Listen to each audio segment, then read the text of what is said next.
Well, welcome back. And I think you're going to love today's episode. We are going to talk about tracking when you're outside of your home, tracking at a restaurant, tracking at a friend's house, or perhaps macro tracking when you're at an event. So it's going to biggie size your results so that when you go out to eat, whether it be at a restaurant or a stag and drag, have any of y'all heard of a stag and drag?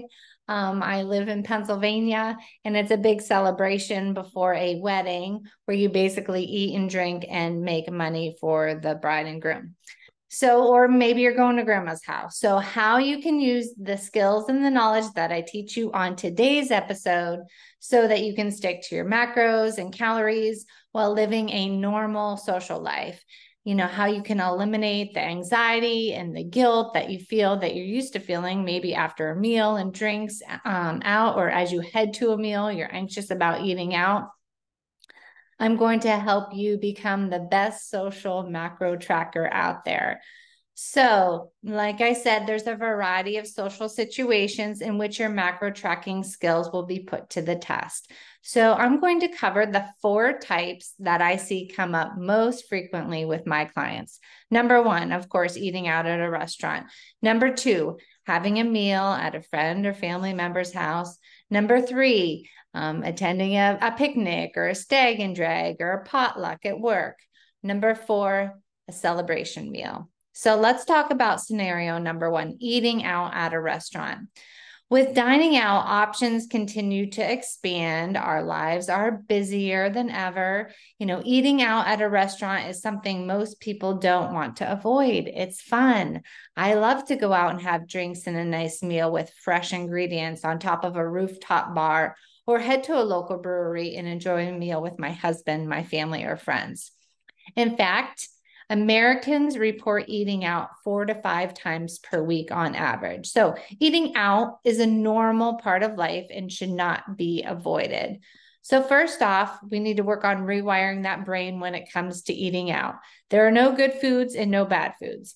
Having a piece of chocolate cake is not bad. Eating a salad is not good. So, there's 2 awful scenarios you might be putting yourself in mentally when you go out to eat. Number 1, you don't eat, because if you do, you feel like you're cheating. And number 2, you eat and then you ride that guilt roller coaster after because you did something wrong. These are both yucky feelings. Restaurants and your occasional need to eat them, eat out at them. It's in your best interest to know how to have these meals work with us and our goals instead of against us. So with that being said, let's get to it. So there are times tracking your macros from a restaurant is going to be incredibly easy. And there are times tracking your macros from a restaurant will be more of a challenge. Notice I said it will be a challenge, not impossible. Many people struggle with tracking their macros from restaurants because as soon as they are unsure of how to track the meal they are eating, they get frustrated and they give up. Perhaps this is you. So, however, the fact of the matter is, there's never a time where tracking your macros is impossible. Never. You can always find something somewhere to log. And while it may end up being less than perfect or accurate, getting it right 50% is a lot better than just throwing in the towel and getting it 0% right. So removing that all or nothing mentality that I talk about so often. So when tracking your macros at a restaurant is easy is when the restaurant you're eating at provides the nutrition facts. So you do an internet search to see if the restaurant has nutrition facts listed on their website. You type in the good old Google bar, the restaurant name, Olive Garden nutrition facts. Perfect, they do. So you're able to see the macronutrient breakdown of each menu listed on the item. So you can order something that will fit into your remaining macros for the day. Or better yet, you look at the menu beforehand and pre-track it. Right there, $1 million tip, peeps. Listen up. Pre-track it beforehand. Look at the menu beforehand and work your day around it. So you go back and forth between the menu and the listed nutrition facts to decide what you want to eat. Once you make a decision on what you want to order, search in My Macros Plus app. That's the app that I use to see if it exists in the database. So you would type in Olive Garden shrimp Alfredo, for example. So if you're able to find the listing, just confirm the nutrition information, match it up, and double check it. And if it's correct, log it and your work is done. If it's incorrect, in My Macros Plus, there's a custom entry. You can just custom entry the food and the work is done. And then you just enjoy your meal. So simple enough, right? So within a matter of minutes and a click of a few buttons, you're enjoying a meal out with friends and family with a peace of mind that you're not sabotaging your goals. So when tracking your macros at a restaurant becomes a little bit more challenging, the restaurant you're eating at does not provide the nutrition facts. So you do an internet search to see if the restaurant has nutrition facts listed on their website. So you put in restaurant name, Los Compadres nutrition facts. Oh, they don't. This Mexican restaurant you're eating at is a mom and pop kind of a place that hardly even has a website. So now what? You're confused as to what the macro nutrient breakdown is of their menu items. And you're unsure of the best thing to order to fit in your remaining macros for the day. So this is where most people get frustrated and say, screw it, and order without their goals in mind. Because if they don't know how to track it, why bother? You might as well go off the rails. So that's that all or nothing mentality creeping in. So repeat the same process, but search for a chain restaurant that is in the same food category and locate their nutrition facts. If you're going to a mom and pop burger joint, type in Five Guys nutrition facts. If you're going to a Mexican restaurant, type in Tex-Mex nutrition facts. If you're going out for Chinese, type in Panda Express nutrition facts. Look at the chain's nutrition facts and pick out a few menu items that would fit well within your macros for the rest of the day. So once you've identified them, see if the restaurant that you're eating at, the mom and pop restaurant, has a similar item, and you can order that. So for example, Tex-Mex chicken fajitas would equal Los Compadres chicken fajitas. So once you decide that you're ordering that, search in the My Macros Plus app if it exists in the database, and check it, double check it to see if the nutrition facts are the same. If they're correct, log it and your work is done. If incorrect, once again, just do a custom entry and that will save in your app, and enjoy your meal. And I know what you're going to say to me next, but Kelly, the nutrition facts of Tex-Mex's chicken fajitas aren't going to be the same as the nutrition facts for Los Compadres chicken fajitas. It's going to mess up my macros. The truth is, if the restaurant provides the nutrition facts and you log it exactly as you have them, it's not going to be perfect. So Sam is going to make your order of chicken fajitas with an extra piece of chicken than Sally would. Sally's going to saute your onions and peppers with a bit more oil than Ben. Ben's going to load more chicken on your plate and oil than Sam and Sally. So my point, being is, while each menu item is prepared the same, they should have the same nutritional value. Chefs are not robots, and each one is going to prepare them in a slightly different manner. So you will drive yourself crazy if you stress about this. So here's a rule that I tell my private clients to help counteract that anxiety. If you take the time and the effort to go through the steps that I just laid out above, as soon as you log that meal, accept it as accurate. Quit thinking about it, quit doubting it, put that phone away and enjoy your meal. Because remember, we are after sustainability within your plan that keeps you healthy, happy, and sane.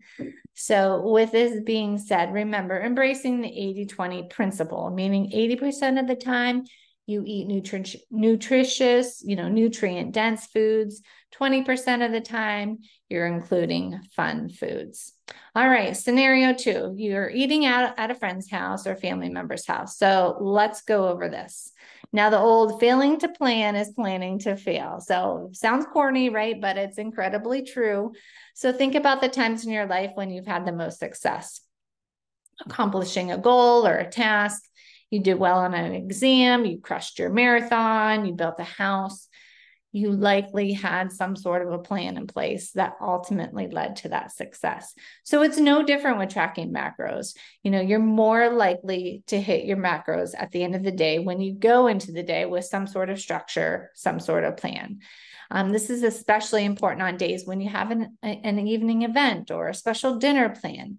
There's nothing worse than planning on eating something at the end of the day, only to get there and realize that a handful of chips you grabbed at lunch, or opting for oatmeal at breakfast instead of eggs, and you don't have the calories left over for it. So let's cover not just how to log at a friend's house, but also how to approach the day, eating the rest of the day to account for it. So let's go over a quick example. It's Sunday night and your coworker Tim texts you, "Hey man, a couple of guys from the office are going to come to my place for pizza and wings to watch the Monday night football game. You should come." So of course you respond that you love to and ask if you can help with the food in any way because you're wise. You're a wise macro tracker. So you're asking to find out what the menu is going to look like, where the pizza and wings are from, so you can log them.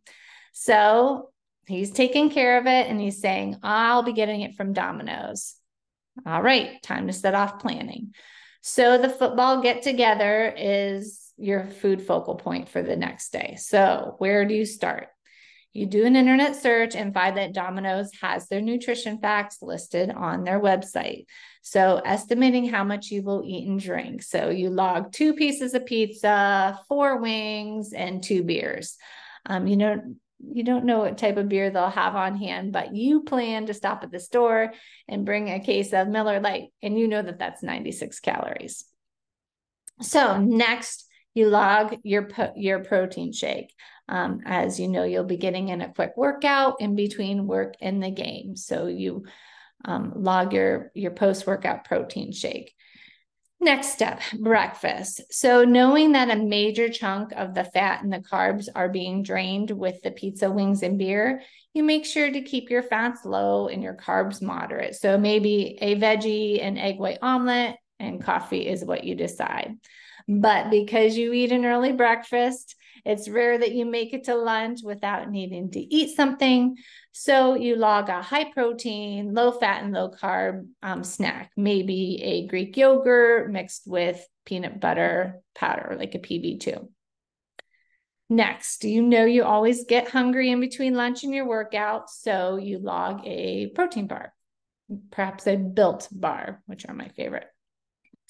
The only meal left to figure out is lunch, and looking in your app, you see you have a little bit of fat left. You still need a good amount of protein and a fair amount of carbs. So you do meal prep every Sunday, and you have your pre-cooked chicken breast in the fridge that you whipped up earlier. Grab a bag of lettuce and Bolthouse Ranch, and you can hit your macro targets with that. The best part, you go to bed Monday night, having hit your macros, eaten some delicious and nutritious meals along the way, enjoyed pizza, wings, beer, and football with your buddies. But best part of it all, you can sleep with zero guilt or worry that you cheated or sabotage your goals while doing so. So scenario 3, potluck, event, picnic, stag and drag, get together. So I think out of all the conversations that I have with my clients, this is the type of social situation that people seem to have the most confusion. They're anxious about it. They feel like it's going to be difficult to eat. And for good reason, I get that. But you can't look at the menu beforehand to plan what you're going to eat. Nobody brings nutrition facts to the party along with their dish. And half the time, right, you don't even know what you're eating. So this is unique and it requires a unique approach, okay? So you wake up and you remember you have a potluck dinner at the neighbor's house that evening.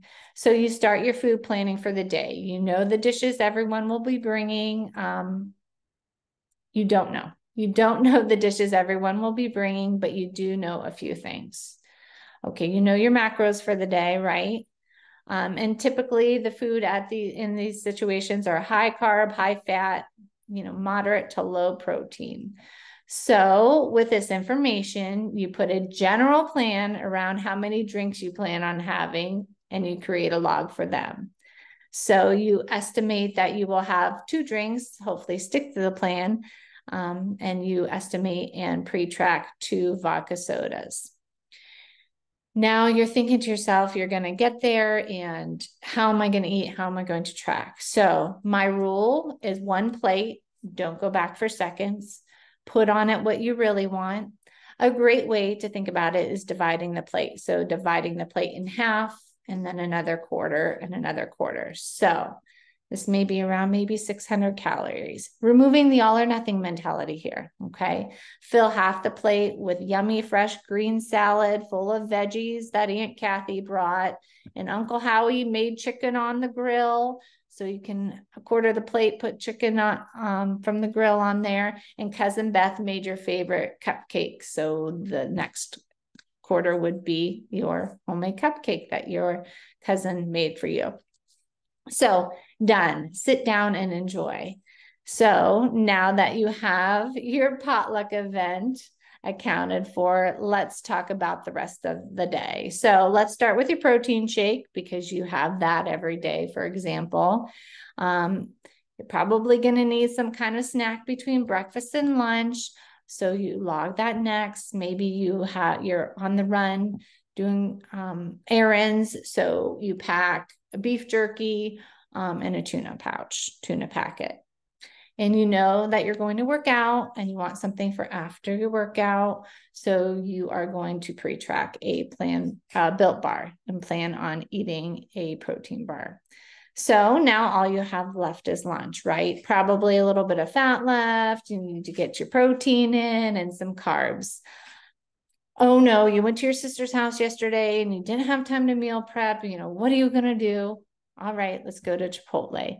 Go to Chipotle for lunch and get a burrito bowl. You hop online. Chipotle has a nutrition calculator. Super easy. Just customize your bowl that fits your numbers. Perfect. So you look at your My Macros Plus app, which means you are planning for the perfect day. And the best part, it's all mapped out for the entire day. You have the plan. There's no guilt or worry, and you don't feel like you're cheating or sabotaging your goals. All right, let's talk about the final situation. So a celebration meal. It's Friday morning, phone rings, it's your mama. Don't forget, you have your brother Jimmy's graduation this evening, and we're all going out to dinner. You're macro counting, you're in a cut, and panic sets in.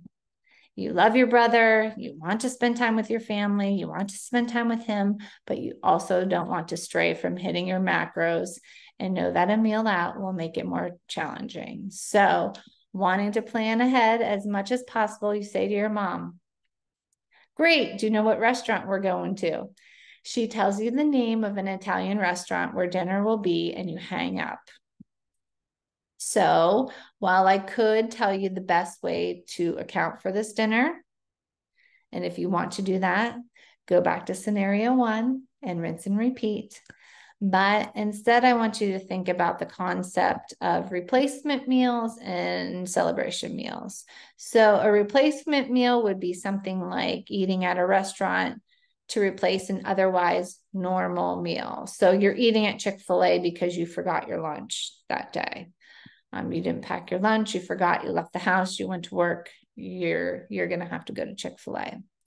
Okay. A celebration meal is more something that you eat to celebrate, right? So anniversary, graduation, birthday, the real reason for the meal is the occasion and the person that you're celebrating. So when you're eating lunch at Chick-fil-A because you didn't have time to pack one before leaving the house and need food, this is an important distinction to make and question, every time you're eating a meal at a restaurant. Why are you eating out? because the answer is going to largely determine how to choose to approach the meal from a tracking and macros perspective. And frankly, if you choose to track the meal at all. Yes, I said it. I'm a macro coach that doesn't want you to track every single meal. So it is important to consistently stick to the plan and track your macros to achieve the results that you're after. I believe wholeheartedly it's equally as important to be able to step away from the numbers for one meal. There's no need to freak out. So, it depends on your goals, the timeline on what you're trying to achieve them, and your consistency with hitting your macros. You can determine how much wiggle room you allow yourself with sticking to it. So, for instance, if you're trying to get bikini ready for your vacation in 4 weeks, hitting your macros may be a non-negotiable. Track Jimmy's graduation dinner and stay on point. If there really is no deadline for your goal and you're just trying to lose weight, build healthy habits, and enjoy life at the same time, I would recommend giving yourself some leeway. Don't track Jimmy's graduation dinner. Put your phone away. Don't think about macros. Live in the moment. Enjoy the time with your loved ones.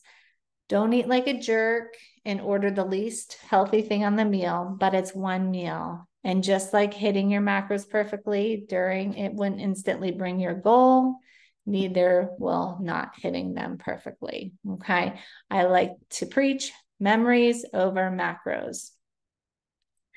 So click on the link in the notes for your DIY custom macro free guide with the exact calculator that you need to lose weight to reveal your toned muscles without confusion and overwhelm. Stay tuned for next week. Don't forget about my 8-week shred. That's always open in September, January, and April. If you want in on the shred, go to Kelly Counts Macros to join the shred or be on the wait list so that you can feel comfortable in your own skin as soon as possible and love having your picture taken. Please hit the follow or subscribe button so that you continue to lose weight to reveal toned muscles while gaining the confidence that you deserve. You guys are always doing so much better than you think you are. I mean that. Until next time.